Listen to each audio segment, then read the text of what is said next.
সোমবার গাজল কলেজ ময়দানে মুখ্যমন্ত্রী মমতা বন্দ্যোপাধ্যায়ের জনসভাকে ঘিরে জোর প্রস্তুতির ছবি ধরা পড়ে।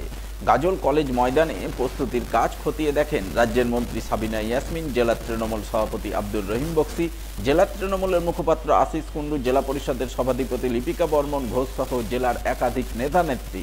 তারা সকলে মিলে সভার প্রস্তুতি ও ব্যবস্থাপনা খতিয়ে দেখার পর ময়দানে মুখ্যমন্ত্রীর জনসভা নিয়ে এক প্রস্ত দলীয় আলোচনা সেরে নেন।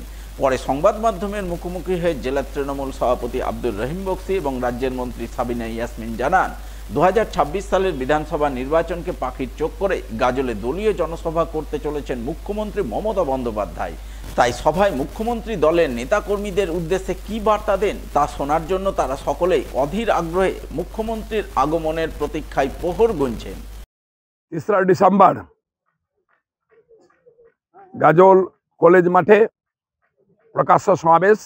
বক্তা আমাদের প্রিয় দিদি, তৃণমূল কংগ্রেসের সর্বভারতীয় সভানেত্রী, পশ্চিমবঙ্গ সরকারের মাননীয় মুখ্যমন্ত্রী শ্রদ্ধেয়া মমতা ব্যানার্জি।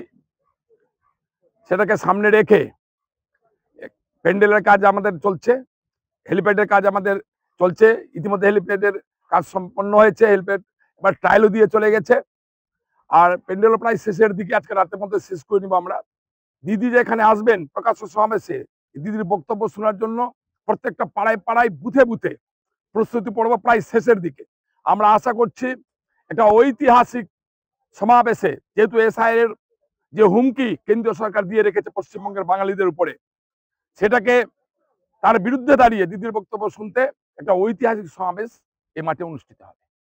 আমরা সকলেই খুব ব্যাকুল আগ্রহে অপেক্ষা করছি পরশুদিনের জন্য।